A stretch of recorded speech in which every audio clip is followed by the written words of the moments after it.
안녕하세요. 저는 어릴 때 캐나다로 이민을 갔다가 대학을 졸업하고 다시 한국으로 돌아와서 결혼도 하고 아이까지 낳고 살았는데 이제 와서 다시 캐나다로 돌아갈 준비를 하고 있는 40대 중반이랍니다. 아이 공부 때문에 유학시키려고 하냐고요? 천만에요.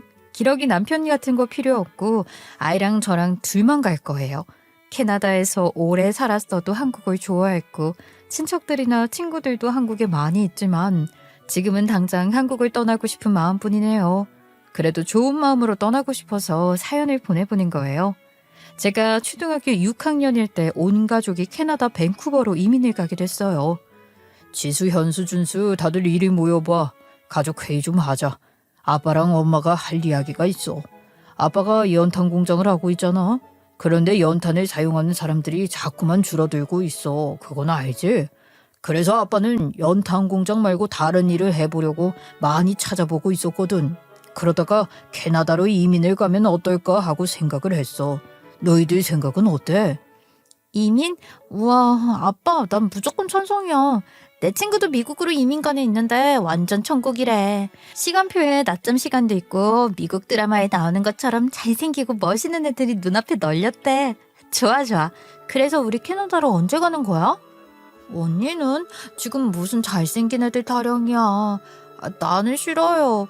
친구들이랑 다 헤어져야 하잖아. 중학교 가면 헤어질지도 몰라서 어제도 그 얘기하면서 애들이랑 막 울었단 말이야. 싫어. 난 안 갈래. 난 그냥 여기 살면 안 돼? 아니, 할머니 집에서 학교 다니면 되잖아. 할머니 집 가까워서 전학도 안 가도 되고. 난 여기서 그냥 살래.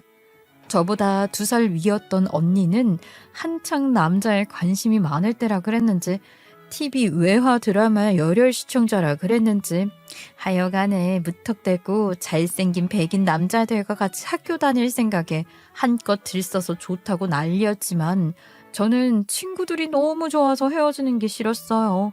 전학도 아니고 이민이라니요. 저보다 5살이나 어린 남동생은 너무 어렸으니까 별 생각이 없었고 식구들 중에 저만 완강하게 반대를 해봤지만 캐나다 이민은 이미 결정된 일이었던 거죠.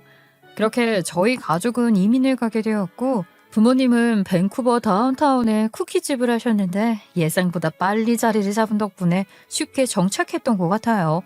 언니나 제가 영어에 익숙해지는 것보다도 더 빨리 안정적으로 자리를 잡은 거죠. 덕분에 저와 언니의 남동생은 학교 생활에 잘 적응할 수 있었답니다.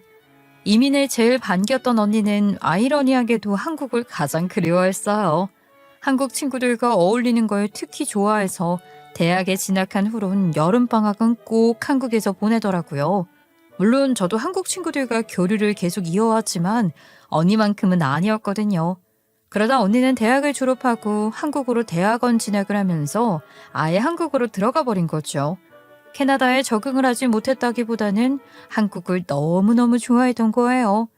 언니가 한국에서 석사를 하게 되면서 저뿐만 아니라 부모님도 한국에 자주 나오게 되었고 한번 나오면 머무르는 시간도 길어지게 됐어요. 언니, 엄마 아빠는 아직 모르지? 언니가 남자 때문에 한국으로 들어온 거 말이야. 정말 이해를 못하겠어. 그렇게 좋아? 캐나다에서 공부한 거 아깝지도 않아? 언니가 하는 공부는 더더욱 캐나다에서 하는 게 훨씬 좋잖아. 공부라도 마치면 들어올 것이지 뭐가 그렇게 급하다고. 으이그. 꼬맹아, 네가 뭘 한다고 그러니? 소개팅으로 만났으니 뭐 처음부터 운명적이었네 어쩌네 그런 건 아니었어. 게다가 한국 캐나다 장거리 연애라니 난 별로였거든. 근데 남자친구가 나랑 너무 잘 통하는 것 같다고 적극적으로 나오더라고. 그래서 장거리 연애도 한번 해보지 싶어서 만나기 시작했는데 만나보니 정말 괜찮은 사람인 걸 알겠는 거야. 난 그 사람 놓치기 싫어. 다 때가 있는 거잖아. 지금을 놓쳐버리면 안 될 것 같아.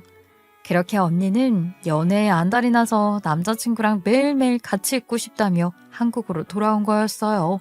그리고 얼마 지나지 않아 결혼을 준비하게 된 거죠. 그렇게 되면서 부모님도 캐나다 생활을 정리하고 다시 한국으로 돌아오는 역이민을 결심하셨답니다. 아유, 엄마도 나이가 드나 봐. 늙기 싫은데 이런 게 늙는 건가 싶어. 한국 와서 한국 음식 실컷 먹다가 밴쿠버로 돌아가면 바타 냄새를 맡기가 싫어지더라. 그리고 외할머니, 할머니 다 연세가 높으시니까 그것도 그렇고 가족들 다 여기 있고 우리만 밴쿠버에 있으니 아무래도 좀 쓸쓸하긴 한가 봐. 지수 결혼 준비도 그렇고 아빠랑 다시 한국에 들어오려고 해. 그러면서 저도 한국에 있는 대학원에 진학하게 됐어요. 5살 아래인 남동생은 너무 어릴 때 이민을 갔기 때문에 연락하는 한국 친구들도 없고 그냥 캐나다인으로 자란 거나 마찬가지거든요. 한국에 와도 할 일도 없고 재미가 없다고 하더라고요. 그래서 막내 남동생 혼자 캐나다에 남고 나머지 식구들은 다시 다 한국으로 돌아오게 된 거죠. 한국으로 들어오면서 부모님은 시 외곽 조용하고 한적한 곳에 정학을 하고 싶어 하셨어요. 말하자면 귀국 후에 귀촌을 하신 거죠. 농사를 지을 생각은 없었으니까 귀농은 아니고 귀촌. 그리고 노후 자금으로 시내 적당한 위치에 원룸 건물을 하나 지을 계획을 세우셨어요. 그즈음 저에게도 지금의 남편과 연인 관계로 발전하는 중이었답니다. 남편은 초등학교 동창이었어요. 제가 대학생이 된 첫 여름방학에 한국에 들어왔을 때 그때 한창 초등학교 친구들 다시 만나는 게 유행하고 있었거든요. 캐나다에 있을 때부터 인터넷으로 친구 찾기를 하면서 기대감을 키우고 있었죠. 그렇게 다시 만났을 때부터 남편은 저를 쫓아다녔는데 저는 연애보다는 여자친구들과 어울리는 게 더 좋았어요. 그런데도 남편은 포기하지 않고 제가 캐나다에 있을 때는 매일 이메일을 쓰고 여름방학마다 한국에 들어오면 맨날 태우러 와서 제가 어딜 가든 데려다 줬어요. 몇 년을 변함없이 쏟는 정성에 감동했고 결국은 사귀게 된 거예요. 연애를 하는 사이가 되었어도 단둘이 어울리는 것보단 다른 친구들과 함께 어울릴 때가 많았고요. 언니랑 형부랑 어울리는 시간도 많았어요. 남편도 형부 못지않게 사교적인 성향이라 형부랑 남편은 둘이서 죽이 참 잘 맞았거든요. 현수랑 나랑 자매인 건지 우리 신랑이랑 네 남자친구가 형제인 건지 한 번씩 진짜 헷갈린다니까. 아니 둘이 어쩜 그렇게 잘 맞아? 신기하다 정말. 아이 형님이 워낙 성격이 좋으시니까요. 형님 제가 형님 정말로 사랑합니다. 사실 저 현수가 너무 좋아서 현수만 있으면 뭐든지 다 좋은데 누나랑 형님이랑 어울리는 거 진짜 좋아요. 진심으로요. 아부라고 해도 듣기 좋네. 그렇지만 사랑은 처제랑만 해라. 우리 둘이 잘 맞을 수밖에. 자매를 자랑하잖아. 취향이 통하는 거지. 형부 그렇게 말하기엔 언니랑 나랑은 너무 다른데요? 어쨌거나 둘이 잘 지내는 건 좋아요. 친구들도 좋지만 가족만큼 편하고 좋진 않거든요. 이민을 가서 살았던 것 때문인지 우리 가족들이 유난히 사이가 좋은 편이잖아. 그래서 우리 가족들이랑 잘 어울리는 것도 중요한데 내 남자친구로서 제일 마음에 드는 게 그거네. 그거야. 남편과 연애 기간이 길어지게 되고 남편은 이미 저희 가족들과 자연스럽게 왕래를 하는 사이였으니 시댁에서도 저를 만나보고 싶어 하셨어요. 근데 사실 저는 그런 자리가 불편하기도 했고 가능하면 최대한 뒤로 미루고 싶었거든요. 시아버지는 체육과 교수였는데 유도 선수 출신으로 매우 엄하고 엄청나게 가부장적인 사고방식을 갖고 있는 분이라고 들었던 터라 더 그랬던 것 같아요. 가끔 남편에게 들었던 이야기들로 미루어 시어머니는 물론이고 남편과 시누이까지 모두 시아버지 말이라면 벌벌 떨며 찍소리도 못하는 분위기인 것 같았거든요. 저희 집이랑 분위기가 너무 다르기도 하고 특히 저는 그런 가부장적인 사고방식을 두드러기가 날 정도로 싫어했기 때문이에요. 그렇다고 언제까지나 미룰 수는 없었으니까 결국 시부모에게 인사를 드리는 자리를 가지게 되었죠. 시아버지는 제가 우려했던 것보다 훨씬 더 고지식한 분이셨습니다. 어렸을 때부터 독립적이고 자주적으로 결정하고 행동할 수 있었던 저희 집과 분위기가 너무 달라서 도무지 적응이 되지 않았어요. 거기다 시아버지가 식당 직원들에게 툭툭 반말을 하시더라고요. 그 모습에 경악하고 말았다니까요. 그게 끝이 아니에요. 결정적으로 시아버지는 결혼을 하면 공부고 일이고 다 그만두고 남편 내조만 하기를 바란다는 식으로 말씀을 하셨습니다. 저는 그럴 마음이 전혀 없었기 때문에 헤어질 결심을 했어요. 그런데 남편이 매달리는 바람에 헤어지지도 못하고 그렇다고 결혼을 할 자신도 없어서 연애 기간만 길어지고 있었던 거예요. 시댁에서는 남편의 결혼을 더 미룰 수 없다고 압박하기 시작했고, 남편은 죽어도 저와 결혼을 해야겠다고 했어요. 결국 남편이 석고대죄라도 하듯 무릎까지 꿇고 앉아 몇 날 며칠을 시아버지에게 빌었다고 해요. 현수야, 나 정말 태어나서 처음으로 아버지한테 반항한 거야. 솔직히 너무 무서워 죽을 뻔했는데 너랑 헤어진 게 더 무서워. 그래서 죽을 각오로 덤빈 거라고. 난 죽어도 너랑 못 헤어지니까. 그래서 내가 고마워하기라도 해야 해? 사실 솔직하게 말하면 난 지금 어이가 없어. 내가 이렇게까지 해서 결혼을 하고 싶은 것도 아닌데 내가 하고 싶은 공부를 하는데 왜 너희 아버지 허락을 받아야 하는 건지 도무지 이해를 할 수가 없다고. 내가 이걸 어떻게 받아들여야 해? 제가 캐나다에서 오래 살았다고는 하지만 한국에서 초등학교까지 나왔고 저희 부모님도 너무나 한국적인 사고방식을 가진 분들이시거든요. 그래서 한국 문화, 한국 부모님, 특히 시부모님의 생각 같은 것도 잘 이해하는 편인데 시아버지의 가부장적인 성향은 많이 심한 편이었어요. 결혼을 하면 앞으로도 그런 문제들로 부딪힐 일이 많을 것 같아서 망설여지더라고요. 아니, 당연한 거잖아요. 그런데 친정 부모님도 싹싹한 남편을 좋아하셨고 특히 언니와 형부가 적극적으로 밀어준 덕분에 결혼을 결심하게 됐어요. 시아버지는 무척 가부장적인 분이셨지만 그에 비해 시어머니는 그나마 저를 많이 이해해 주시는 것 같았죠. 현수야, 아버지가 저러셔서 너무 마음이 안 좋지. 걱정도 많이 될 거야. 그래도 결혼하면 내가 뒤에서 할 수 있는 한 많이 도와줄게. 어지간한 건 내가 다 져주고 살지만 싸우기 싫어서 그런 거지. 나도 마음먹으면 얼마든지 이길 수 있어. 그러니까 너무 걱정하지 마. 그랬던 시어머니는 결혼을 하자마자 태도가 돌변하더라고요. 결혼 전에는 시아버지 앞에서는 아무 발언권도 결정권도 없는 사람처럼 있더니 제가 결혼한 후에는 세상 그렇게 말도 많아지고 목소리도 커지는 거 있죠. 시아버지에게 찍소리도 못하는 걸 저한테 푸는 건 아닌지 의심이 될 정도로 대놓고 시집살이를 시키려고 하는 거예요. 그러나 호락호락 당할 제가 아니죠. 할 말하면서 무리하게 요구하는 것들은 할 수 없다고 하면서 나름대로 소신 있게 결혼 생활을 하고 있었던 것 같아요. 그렇지만 어쩔 수 없이 저를 희생해야 하는 일들도 있더라고요. 사는 게 다 그런 거죠 뭐. 언니, 나 정말 이런 말 하면 안 되는 거 아는데 임신한 게 반갑지가 않아. 이런 마음이 드는 것부터 죄 지는 거라는 거 알지만 마음이 그런 걸 어떻게 해? 내가 그 교수님 연구실에 얼마나 들어가고 싶어 했는지 언니도 알잖아. 몇 년을 기다려서 겨우 연구원 자리를 따냈다고. 대전에서 왔다 갔다 하면서 주말 부부하는 거 시댁에서 절대로 안 된다는 걸 투쟁하다시피 해서 허락받은 건데. 아, 하필 이 시점에 임신이라니. 속상해 죽겠어 정말. 그렇게 속상하면 임신한 게 반갑지 않다는 등 입으로 죄짓지 말고 그냥 연구실에 들어가는 건 어때? 사실대로 말씀드리고 양해를 좀 받을 수도 있지 않아? 어차피 그 프로젝트가 단기간에 끝나는 것도 아니라며. 태교하려고 일부러 논문 쓴다는 사람도 있더라.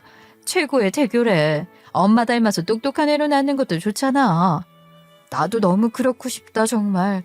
말해 뭐해. 마음이야 굴뚝 같지. 근데 아무래도 자신도 없고 연구실에서 피해를 주는 거잖아.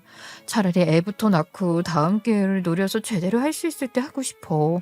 저는 그렇게 너무나도 원하던 일을 임신 때문에 포기해야 했어요. 그 자체로도 너무 속상했는데 시어머니는 그런 저를 대놓고 긁더라고요. 그가 보렴 내가 뭘 했니? 주말 부부까지 하게 되면 아기 낳는 것도 자꾸 미뤄지고 좋을 게 뭐가 있냐고. 애부터 얼른 하나 낳고 공부든 뭐든 하라고 했잖니. 결국 내 말대로 됐잖아.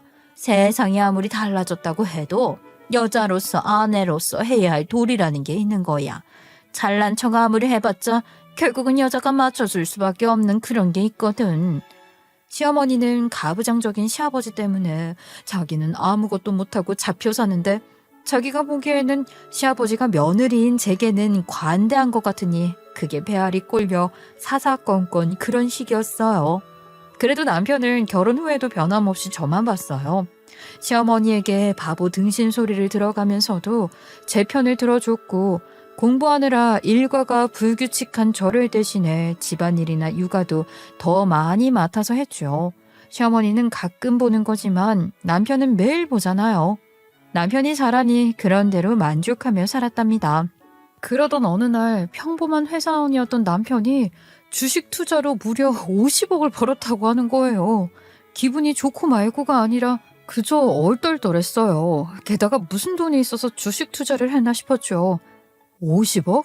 아빠가 사업을 했어도 난 그렇게 큰 돈이 찍혀있는 통장도 본 적이 없어. 아무리 수익이 크게 났다고 하더라도 그만한 돈을 벌려면 투자한 금액도 만만치는 않았을 거 아니야. 대체 무슨 돈이 있어서 그렇게 규모가 큰 투자를 했어? 어디 나 모르게 회사 그만두고 퇴직금 다 쏟아부은 거야? 그게 말이야. 사실은 장인어른께 아니, 투자를 좀 받았어. 그렇지, 투자를 받은 거야.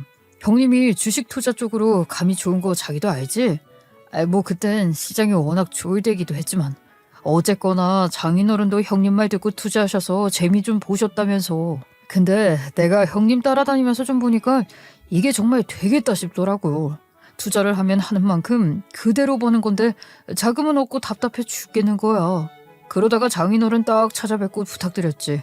장인어른이 형님이랑 나를 또 좀 예뻐하시잖아? 우리 큰아들 작은아들 하시면서 말이지. 그래도 그렇지. 그럼 그렇다고 나한테 사실대로 말했어야 할 거 아니야. 어쩜 아빠도 나한테 그 말씀을 안 하실 수가 있어? 내가 딸인데 어쩜 이래. 그거야, 자기가 워낙 주식 투자를 안 좋게 보니까 그러신 거지. 나랑 형님이 그러시자고 말씀드렸어. 괜히 호의적이지도 않은데 얘기했다가 자기 걱정만 하게 만들까 봐 그랬어. 그래, 미안해. 미안하다고. 그래도 이렇게 대박이 났는데 계속 화만 낼 거야? 미안해. 용서해주라. 네, 그랬던 거죠. 알고 보니 남편은 저희 부모님께 자금을 빌려 형부가 제공한 주식 정보로 투자를 해 대박이 난 거였어요. 남편은 형부와 형제처럼 잘 지냈지만 저희 부모님께도 아들처럼 잘하긴 했어요. 오죽하면 친정엄마가 딸 둘 시집 보내고 아들 둘 얻은 것 같다고 하셨다니까요.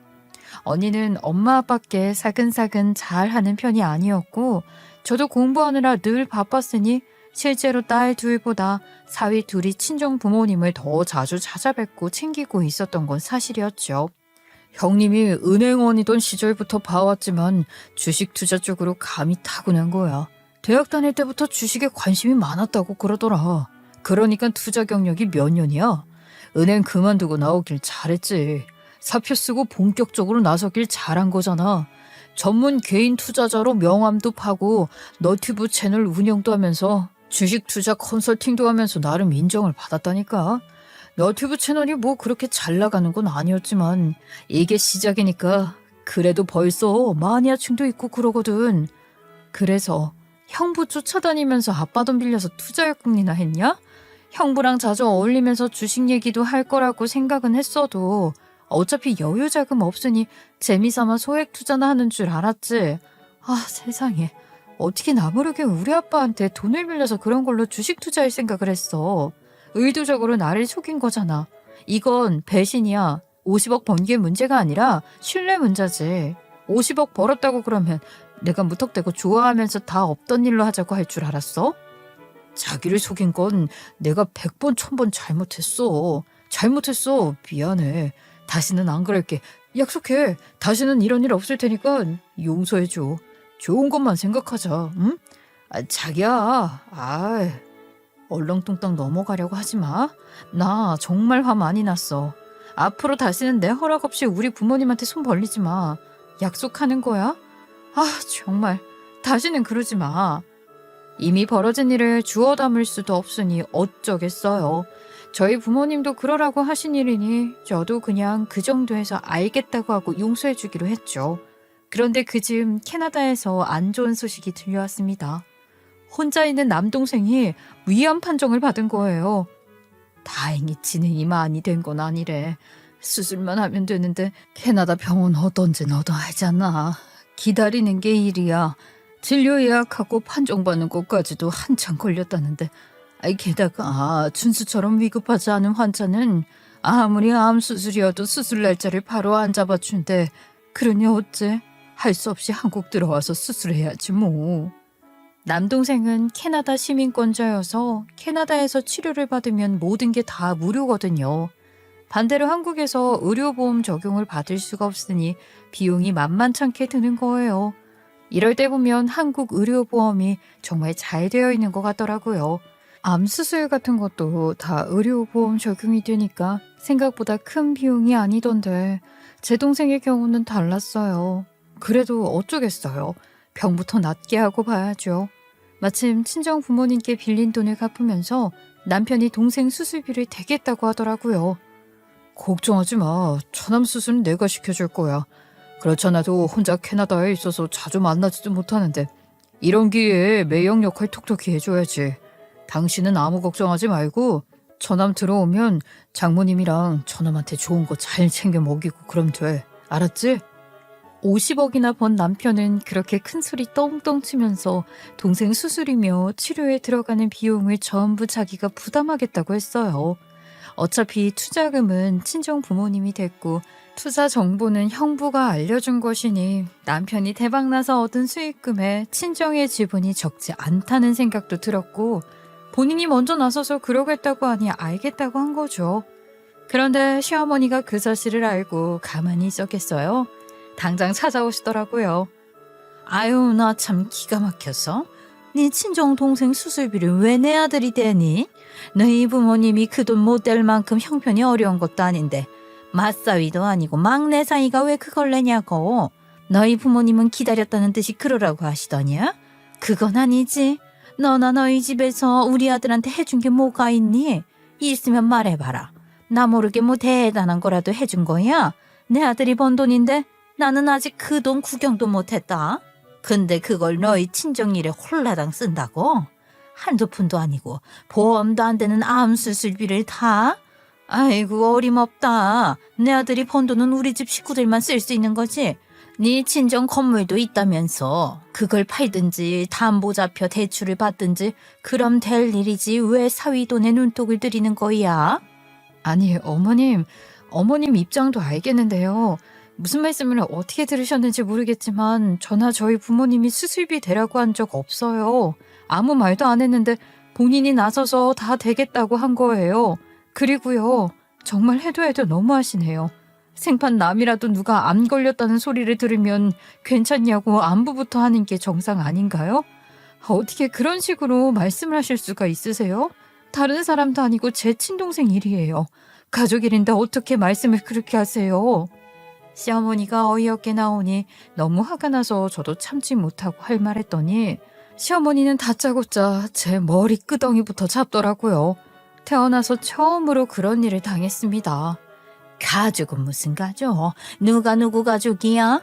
좋게 말로 하려고 했더니 이게 건방지게 어디서 누굴 가르치려 들어? 네가 뭐가 잘났는데 내 아들을 치고 흔들어. 내가 그동안 네가 이뻐서 그냥 두고 본 줄 알아? 내 아들 생각해서 할 수 없이 봐준 거야. 그랬는데 이제 보니 집안 말아먹을 년일세. 간도 크지. 감히 그 큰 돈을 가로채려고 해? 당장 이혼해. 너 같은 도둑년을 어떻게 며느리로 두고 사니? 이혼해라. 그게 왜 그 사람 돈이에요? 엄밀히 말하면 저랑 그 사람이 부부고 어머님이야말로 한 달이 건너죠. 그리고 그거 저희 부모님 돈으로 저희 형부가 준 정보로 투자해서 번 돈이거든요. 제가 왜 이혼을 해요? 누구 좋으라고 이혼하나요? 절대 이혼 못해요. 그리고 이혼을 해도 어머님이 해라 마라 하시는 건 아니죠. 시어머니가 돌아가고 나서도 한참 동안 무슨 일을 당한 건지 정신이 멍했어요. 머리끄덩이를 잡히다니요.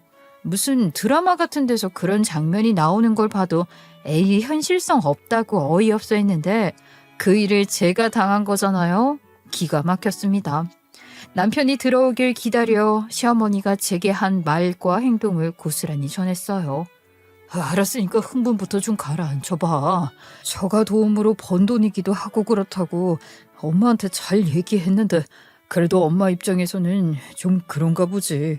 그리고 나도 고마운 마음이 있어서 처남 수술비 책임지겠다고는 했지만 엄연히 그 돈은 내가 투자해서 번 돈이야. 돈을 누구한테 빌렸든 정보를 어디서 얻었든 결국 최종적으로 선택하고 투자를 한 건 나라고. 그러니까 우리 엄마 말도 틀린 말은 아니지 않아? 이렇게 난리를 칠 일이냐고. 우리 엄마 나쁘게 말하는 거 나도 별로 안 듣고 싶으니까 그만 얘기해. 뭐? 네가 번 네 돈이라고? 지금 선긋기 하는 거야? 내가 머리채까지 잡혔다는데 지금 네 엄마 편을 들겠다는 거지? 이런다고? 참, 돈이 무섭다더니. 돈 앞에 사람이 이렇게 변하는 거야? 돈보다 사람이 몇 배 무섭네. 네가 나한테 이럴 줄은 몰랐다 정말? 그렇게 허탈할 수가 없었어요. 저한테나 친정 부모님께 그동안 그렇게 잘했던 것도 결국 친정 부모님 재산 때문이었나 싶은 생각이 들기도 하더군요. 의심과 서러움이 폭발해서 남편에게 따져 물었죠. 그랬더니 남편은 지금까지 한 번도 본 적 없는 표정으로 완전히 다른 사람이 되어버리는 거예요. 아니, 너네 집 재산이 뭐 그렇게 대단한 거나 있어? 꿀렁 건물 하나 갖고 있는 걸로 무슨 유세 부리는 것도 아니고. 아, 나 참 어이가 없네. 야, 정신 차려. 너네 집 그 정도 아니야. 네가 제일 잘 알지 않아? 당장 내 친구 처가들만 봐도 그렇지. 나는 처가 덕분은 축에 끼지도 못한다고. 그리고 말이 나왔으니 말이지. 너 정말 성격 이상한 거 알아? 처음엔 자유롭고 시원시원하게 할 말 다 하는 게 좋아 보이기도 했는데 그것도 어느 정도 것이지. 픽하면 남편한테 따지고 드는 여자랑 같이 사는 게 얼마나 피곤한 건지 알겠더라. 네 성격 정말 별로야. 나 하나 되니까 너 데리고 살지? 아이고. 그 순간 정말 많은 것들이 알아졌어요. 눈앞이 확 넓어지는 것 같더라고요. 남편은 저를 사랑했다기보다는 남들 눈에 보이는 조건들에 매료되었던 것 같아요.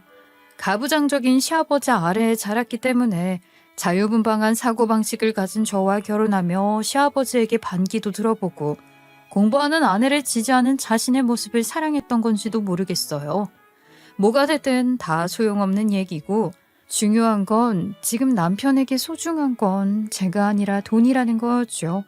그날 이후 남편과 제 사이는 결코 예전으로 돌아갈 수 없게 되어버렸습니다. 씁쓸하고 허무했지만 그렇다고 이혼을 할 수도 없었어요. 솔직히 누구 좋으라고 이혼을 해주나 싶어서 분함과 오기로 버텼던 것 같아요. 자존심이 상해서 누구한테 말도 못하고 그냥 버틴 거였어요. 버텼다는 표현이 정말 맞는 말이었죠. 시어머니는 그 뒤로도 걸핏하면 찾아와서 이혼 소리를 해댔어요. 너 그렇게 잘난 척 똑똑한 척은 혼자서 다 하더니 이혼은 못하겠니? 너는 독립적이고 자주적인 사고를 가진 여자라면서 그렇게 잘난 네가 이런 걸 어떻게 참고 있니? 독립적이고 자주적인 건 너 편할 때만 갖다 붙이는 말이었던 거야. 내가 너라면 더럽고 치사해서라도 안 살겠다. 너란 애는 참 여러 가지 의미에서 대단하긴 대단해. 어머님, 그만 좀 하세요. 저요, 그렇게 하고 싶었던 연구소 일도 포기하고 자식 낳아서 잘 살고 있어요. 이혼 소리를 어떻게 그렇게 쉽게 틈만 나면 찾아와서 이러세요? 어머님이야말로 그렇게 강압적인 아버님이랑 어떻게 지금까지 사셨어요? 이혼이 그렇게 쉬운 게 아니죠. 게다가 저희는 아직 이혼 얘기 꺼내본 적도 없어요. 자식 핑계댈 생각은 하지도 마라 얘. 누가 들으면 뭐 아주 현모양처인 줄 알겠네. 이혼하고 너도 너 원하는 대로 하고 싶은 대로 편하게 살아. 왜? 50억이 아른거려서 이혼 못하겠니? 꿈도 꾸지 마라. 그 돈 네 돈 아니다? 아니면 뭐 너랑 이혼하고 내 아들 세장가 들어서 잘 사는 꼴은 못 보겠어서 그러니? 네가 못 보겠다고 한들 어쩌겠어. 내 아들은 이혼만 하면 어리고 예쁘고 착하네. 얼마든지 만나지. 당장 만나지. 걔가 지금 너 이뻐서 이혼 소리 안 하고 있는 줄 아니? 네, 그 꼴은 못 보겠네요. 어머님이랑 그 사람이랑 저희 아버지 돈으로 투자해서 번 돈 펑펑 쓰면서 떵떵거리는 것도 못 보겠고요. 세장가 들겠다고 신나는 것도 못 보죠. 배 아파서 그렇게 하겠어요? 네, 저는 이혼 못해요. 안 합니다, 이혼. 사흘 건너 하루꼴로 시어머니와 저는 전쟁을 치렀어요. 남편도 처음엔 시어머니를 말리는 듯 하더니 결국 이혼 소리를 꺼내더군요. 이제 그만하자. 너랑 엄마랑 계속 그러는 거 나 정말 보기 싫거든. 넌 정말 어떻게 된 애가 어디서 건방지게 어른한테 그렇게 소리를 지르고 말대답을 하고 그러냐. 그냥 어른도 아니고 우리 엄마다, 우리 엄마. 네 시엄마라고. 너는 시험하고 뭐고 다 우습지. 나 너랑 정말 못 살겠어. 그만하자. 이혼하자고. 기막혀서 정말. 아, 그러세요? 언제는 그런 내가 멋있어서 좋다며. 어머님한테 할 말 다 해도 한 번도 뭐라고 한 적 없었잖아. 근데 이제 와서 갑자기 그게 건방진 게 되는 거야? 그게 막 거슬려? 갑자기? 입은 삐뚤어졌어도 말은 바로 해. 몇십억 쥐고 있으니까 아쉬울 게 없다는 거지? 내가 보기엔 이혼하고 싶어서 그냥 이혼할 이유를 만들려고 싸움을 거는 걸로밖에는 안 보여. 미안하지만 나는 네가 바라는 대로 놀아날 생각 전혀 없거든. 할 수 있으면 어디 한번 해봐. 이혼? 웃기고 있네. 나는 이혼을 바라지도 않고 그렇다고 이혼을 당할 어떤 잘못도 한 게 없어. 무슨 수로 이혼할 건데. 그렇게 이혼이 하고 싶으면 그 50억 다 내놔. 그거 다 나한테 넘기면 이혼해 줄게. 됐냐? 이렇게 나오시겠다. 고고한 척 하더니 결국 너도 돈이라는 거네. 야, 어이없다. 우리 엄마가 뭐라고 해도 그래도 내가 너 이 정도일 줄은 몰랐는데 너도 바닥을 드러내는 거야? 말 같지도 않은 소리 그만해. 그 50억 네가 내놓을 생각이 있기나 해?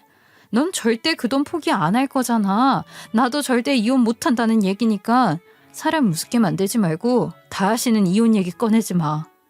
남편은 제가 그렇게 이혼을 안 해주고 버티니까 지 멋대로 행동하며 못살게 굴기 시작했어요. 집에 밤늦게 들어오는 건 기본이고 술이 취해 들어오거나 맨정신으로 들어오거나 오래간만에 집에 들어오면 맨날 비꼬는 말이나 막말만 하더라고요. 아이고, 그 대단하신 박사 마누라님. 집에 안 들어온 남편 기다리셨나? 내가 외박이라도 하면 이혼해 줄래? 바람 피우는 꼴까지 보여줄까? 그러고 싶냐? 아, 너 잘나잖아. 너 잘나서 그런 거 못 보잖아. 그런 꼴 안 볼 거잖아. 그러니까 이혼하자고. 네가 바람이 나거나 말거나 아무 상관없으니까 맘대로 해. 내가 너한테 미련이 있어서 이혼 안 하고 있는 줄 아는 건 아니지? 너한테 마음이 남아있어야 그 꼴을 보내 못 보내 하든가 말든가 할 텐데 나 너한테 남은 감정 하나도 없어. 이대로 이혼해버리기엔 너랑 결혼해서 보낸 내 시간이 아깝고 억울해서 그런다. 그리고 너 좋은 대로 해주기 싫다니까? 내 말 무슨 말인지 몰라? 남편은 제가 하는 공부도 무시하며 저를 자극하는 말을 일부러 더했어요. 정말 들어주기 힘들었죠. 한 귀로 듣고 한 귀로 흘리라고 하던데 그게 되나요? 전 그렇게 쉽게 안 되던데요. 여러분들은 그게 잘 되시나요? 제가 어느 정도였냐 하면요. 인터넷에 듣기 싫은 말 한 귀로 듣고 한 귀로 흘리는 방법 뭐 그런 식으로 검색도 해봤다니까요. 속으로 애국가를 불러라, 구구단을 외워라, 주기도문이나 사도신경, 반야심경이나 천수경을 외워라.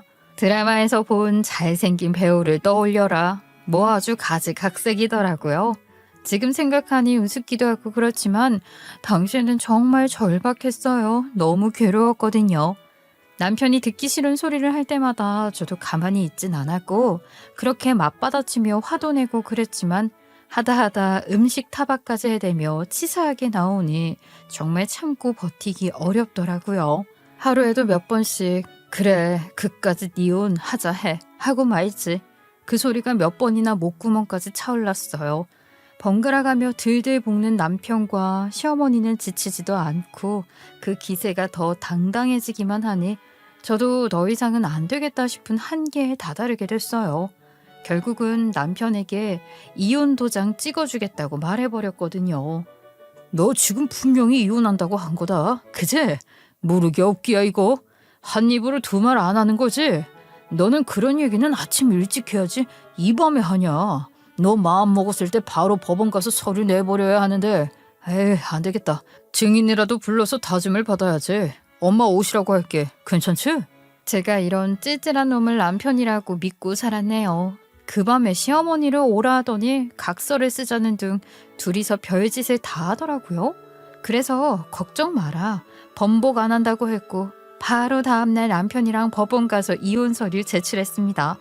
아주 후련하던데요. 실실 웃음까지 새어나오지 뭐예요. 그리고 일단은 같이 집으로 돌아왔는데 시어머니는 그때까지도 돌아가지 않고 기다리고 있는 거였어요. 엄마 얘 좀 봐. 이혼해준다고 해서 다행이다 싶었는데 애가 아주 정신 나가나 봐. 아까부터 막 실실 웃고 이런다니까 사람 무섭게. 그만 좀 웃어. 진짜 무서우려고 그래. 그렇게 이혼 못한다고 버티더니 갑자기 이혼해주겠다고 하는 것부터 미심쩍었는데 이혼 당하는 게 뭐가 좋다고 왜 이렇게 웃는 거야? 왜 이래? 너 진짜 미친 거 아니야? 미치다니요. 제가 왜 미쳐요? 그냥 기분 좋아서 웃는 거예요. 이제 당신 같은 사람들 말 같지도 않은 소리 하는 꼴 더 이상 안 봐도 되는데 얼마나 좋아요. 전 앞으로 좋은 꼴만 보고 살라고요. 이게 정말 미쳤나 보네. 이야, 미칠 거면 곱게 미쳐. 뭐? 당신 같은 사람들? 예, 너도 들었지? 너 왜 가만히 있어? 이 미친년 이거 그냥 가만둘 거야? 지친정으로 보내든지 빨리 치워버려라. 아유, 꼴도 보기 싫다. 엄마, 관둬요. 화내봤자 엄마 몸만 상해. 어차피 앞으로 다시 볼 일도 없는데 뭐 적선한다 생각하고 엄마가 참어. 적선 같은 소리 하네. 이혼 서류 냈지만 아직 숙려 기간도 거쳐야 하고 그때까진 내가 여기서 지낼 거야. 어차피 이 집은 내가 갖기로 했잖아.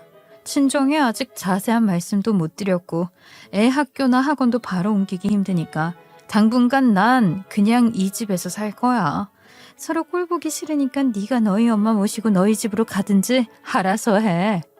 이혼 합의해주면서 저는 그 50억 필요 없다고 했고 대신 집이며 차, 적금이나 보험 등 공동으로 갖고 있던 다른 재산은 다 제가 갖기로 했습니다. 양육권도 물론 제가 갖기로 했고요. 양육비도 넉넉하게 받기로 했죠. 그렇게 이혼을 하고 싶어 했던 남편이고 게다가 50억에 대한 공동 분할도 포기하겠다고 했으니 나머지 조건에는 남편이나 시어머니도 순순히 합의를 한 거예요. 전 그렇게 이혼 숙려 기간을 거쳐 남편과 완벽하게 남남이 되었습니다. 그런데 어느 날 이전 시어머니가 저를 찾아왔더라고요. 야, 이 앙큼한 년아, 너 알고 있었니? 우리 아들 지금 경찰서 끌려갔는데 너는 이거 다 알고 있었니? 알고 있었지? 너 인연 이거 다 알고 이혼 도장 찍은 거 아니야?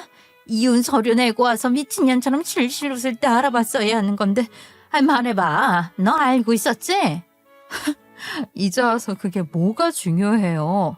그게 그렇게 궁금하세요? 그러시다면 알려는 드릴게요. 네, 물론이에요. 저는 당연히 알고 있었죠. 제가 알고 있었거나 말거나 그렇게 노래를 부르던 이혼을 해준 건데 뭐가 문제예요? 여러분 눈치채셨나요? 네, 맞아요. 저는 사실 이전 시어머니와 전 남편이 이혼해달라며 못살게 구는 것에 지치고 한계를 느껴서 이혼 도장을 찍어준 게 아니었답니다. 물론 그 말도 전혀 틀린 말은 아니었지만 그것 때문에 이혼을 한 건 아니었고 그런 척을 한 거였어요. 왜 그랬냐고요? 이전 시모가 저한테 달려와서 말한 것처럼 전 남편이 경찰서에 잡혀간 이유와 같은 이유에서 그런 거죠. 전 남편과 형부가 주식 리딩방 같은 형태로 사기를 쳐서 그 큰 돈을 벌었다는 것을 알게 되었기 때문이었어요. 형부는 그동안 너튜브 채널 등을 통해 주식 관련 콘텐츠를 올리며 확보한 구독자들, 컨설팅을 해주던 투자자들 등 자신을 믿고 투자하려는 사람들을 모으고 그 사람들의 주축으로 단톡방 같은 걸 개설해서 매입하고 매수하는 종목과 시기 등을 리딩한 거였어요. 사람들에게 매입할 것을 리딩하고 그렇게 주가가 오르면 먼저 팔아버리는 수법으로 수익을 올린 거죠. 전 남편은 그 과정에서 투자자를 더 끌어오는 역할도 했고 형부와 같은 시기에 매수를 함으로써 형부와 함께 수익을 올린 거고요. 형부가 언니에게 다 털어놓고 이실직고를 해서 저는 언니를 통해 그 사실을 알게 된 거랍니다. 그 사실을 알게 되자마자 전 남편과 이전 시어머니가 그토록 바라던 이혼 서류에 도장을 찍어주며 이혼을 해주겠다 한 거죠. 그리고 제가 숙려 기간을 거쳐 완벽하게 이혼을 한 이후에 전 남편과 형부의 금융사기 행각은 사기를 당한 투자자들의 고소로 형사입건이 된 거였어요. 형부가 주동자이긴 했지만 전 남편의 죄도 결코 가볍지가 않죠. 피해 금액도 상당했으니까요. 형부는 피해자들이 고소를 진행하려는 걸 알게 되자 언니에게 납작 엎드려 사실대로 털어놓고 싹싹 빌었던 거고요. 내가 너한테 할 말이 없다 정말. 내 남편이 사기꾼이라니. 사기친 얘기를 무슨 고백인 양 하더니 일이 더 커지기 전에 캐나다나 미국, 그게 아니면 동남아 어디라도 괜찮다고 어디로든 갈 수 있는 곳으로 도망가서 살자고 하더라. 사기쳐서 번 돈으로 도망가서 잘 먹고 잘 살자는 거지. 요즘 같은 세상에 도망자 생활 해봤자 한국에서는 금방 잡힐 것 같으니까 아예 외국으로 뜨고 싶었나 봐. 내가 캐나다 영주권이 있으니까 그게 어떻게라도 유리하게 작용할 걸 기대했겠지. 어떻게든 설득하려고 하더라. 근데 어떻게 그러니? 솔직히 나는 그 인간이 그런 짓을 저질렀다고 해도 이혼을 하겠다거나 그런 마음이 먹어지진 않아. 그래도 그 돈을 갖고 도망가서 살 수는 없는 거지. 그래서 처벌받으라고 얘기했어. 너한테도 얘기해줘야 할 것 같아서 바로 얘기하는 거야. 언니는 형부한테 그 얘기를 들어 사실을 다 알게 되었을 때 저한테도 바로 알려줬고 그 덕분에 저는 무사히 이혼을 할 수 있었던 거예요. 뒤늦게 그런 사실들을 알게 된 이전 시어머니는 금지옥엽 장남이 감옥 가게 생겼으니 뒤로 나자빠지기 직전이면서 그 와중에도 저를 찾아왔던 거고요. 이 마당에 이혼은 무슨 이혼이야. 남편이고 시엠이고 다 속이고 한 이혼은 다 무효야. 그런 사실을 알았으면 어떻게든 네 남편 빼낼 생각을 했어야지. 어떻게 이혼을 해준다고 했니? 네 남편 옥바라지 네가 해야지 누가 한다고 이혼을 해. 제 친동생이 위암에 걸렸다고 했을 때 처가 식구들은 가족도 아니라고 가족 취급도 안 하면서 머리끄덩이까지 잡고 이혼하라고 하시더니 이제 와서 옥바라지나 하라고 이혼을 없던 일로 하자는 게 말이나 된다고 생각하세요? 제가 그럴 거라고 생각하고 오셔서 이러시는 건 아니시죠? 억지 눈물이라도 흘리시면서 매달리는 척 붙들고 늘어지시면 어떡하나 싶었는데 뭐 화풀이 같은 거라도 하려고 오셨나 본데 딱 이 정도는 들어드릴게요. 예, 화풀이는 무슨 화풀이야. 상황이 이렇게 됐으니 같이 상의를 좀 해보자고 온 거지. 그래, 너는 진작 알고 있었으면서 우리를 다 속이고 이혼해서 너만 쏙 빠져나간 건 좀 괘씸하긴 했다. 게다가 따지고 보면은 이게 다 네 형부 때문이잖니. 내 아들은 네 형부가 시키는 대로 한 것밖에 없는데 말이야. 그러니 네가 진술 같은 것도 좀 잘해주고 법원에 그 탄원서도 써서 보내고 그러자는 거지. 피해 금액이 어찌나 어마어마한지 내가 기절할 뻔했어. 50억. 그거 50억 다 남아있지도 않았지만 그대로 토해내도 어림도 없더라. 그러니 꼼짝없이 감옥살이하게 생긴 건데 그렇게 들 건 아니지? 내 아들이기도 하지만 네 자식 아비잖니. 아이 좀 도와줘. 끔찍한 소리 하지도 마세요. 제가 그럴 마음이 눈곱만큼이라도 남아있었다면 이혼을 했겠어요? 걸핏하면 저한테 잘난 척한다, 똑똑한 척한다 그러셨죠? 전 잘난 척한 적도 없고 똑똑한 척한 적도 없었는데 괜한 자격지심으로 그러셨잖아요. 평생 남편한테 억눌려서 찍소리도 못하고 하셨던 것도 알고 저도 그렇게 살기를 바라셨던 것도 잘 알아요. 근데 그런 심보를 갖고 계시면 안 되는 거죠. 그렇게 사신 게 제 탓도 아닌데 왜 본인이 그렇게 사신 걸 왜 저한테 억하심정을 갖고 그러셨어요? 그래놓고 아직도 남 탓이나 하고 싶으세요? 그 사람이 저지른 일은 그 사람 잘못인 거죠. 돈 벌었을 때는 그 돈 다 그 사람 거라고 저더러 한 푼도 쓰지 말라고 그 난리를 치시더니 일이 잘못되니 이제 와서 그게 저희 형부 친정 탓이 되나요? 세상 참 편하게 사시네요. 어떻게 사시든 저는 이제 관심 없고요. 도와드릴 생각도 없어요. 이럴 시간 있으시면 다른 데 가서 다른 방법이나 더 알아보세요. 그 후 남동생은 수술을 잘 받고 항암 치료를 받고 있어요. 수술 경과도 좋고 치료도 순조롭게 잘 받고 있답니다. 남동생 치료가 끝나고 몸 좀 추스르고 나면 저는 제 딸이랑 같이 캐나다로 들어가서 공부를 계속하려고 해요. 마침 남동생이 있는 지역에 제가 하고 싶은 연구를 하는 학교가 있더라고요. 그래서 거기서 일하고 싶다고 이메일을 보내둔 상태예요. 사실 제 딸 생각을 하면 마음이 많이 아파요. 그래도 아빠인데 전 남편을 도와주지 못한 게 미안해서 그러냐고요? 그건 절대로 아니에요. 아무리 아빠여도 죄를 지었으면 그에 합당한 처벌을 받아야 하고 그걸 제대로 받는 모습을 보여주는 게 애한테도 교육적으로도 더 좋은 거라고 생각하거든요. 그리고 처음에 제가 딸을 가진 걸 알았을 때 진심으로 기뻐하고 감사하지 못했던 게 계속 마음에 걸리는 것 같아. 이제라도 딸과 함께 어디라도 갈 수 있는 자유를 갖게 된 것에 감사하려고요.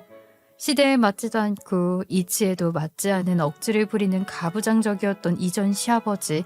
그런 시아버지에겐 찍소리도 못하면서 그에 대한 반대급부로 저를 구박하던 이전 시어머니에게 벗어났고, 무엇보다 믿었던 전 남편의 실체를 더 늦기 전에 알게 되었잖아요.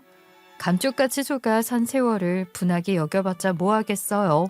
무엇과도 바꿀 수 없는 딸아이를 얻었으니 그걸로 된 거라고 생각할래요. 딸아이를 저처럼 자유로운 사고를 할 수 있는 환경에서 키울 수 있게 된 게 너무 좋아요. 예전에는 아무래도 이전 시아버지나 시어머니 눈치를 보게 되었거든요. 제 이야기를 다 하고 나니 여러모로 감사할 일들 뿐이네요. 이젠 정말 좋은 마음으로 떠날 수 있을 것 같아요. 한국에서 좋지 않은 기억들이 많았지만 그래도 저는 한국이 좋아요. 한국말을 하는 게 좋고 한국말로 할 수 있는 한국 사람들과 어울리는 것도 좋거든요. 지금은 딸아이를 데리고 캐나다로 돌아가지만 딸아이도 한국과 한국말을 잊지 않도록 도와줄 거예요. 가족들이 다 한국에 있으니 자주 들어오기도 할 거고요. 다음에 한국에 오게 되면 여기에 안부 남길게요. 아니다. 캐나다 가서도 너튜브 계속 할 거니까 자주 안부 전할게요. 씩씩하게 잘 지내는 얘기 들려드리고 싶어요. 어린 딸이랑 같이 캐나다에 잘 적응할 수 있게 많이 많이 응원해 주세요. 제 이야기 들어주셔서 감사합니다.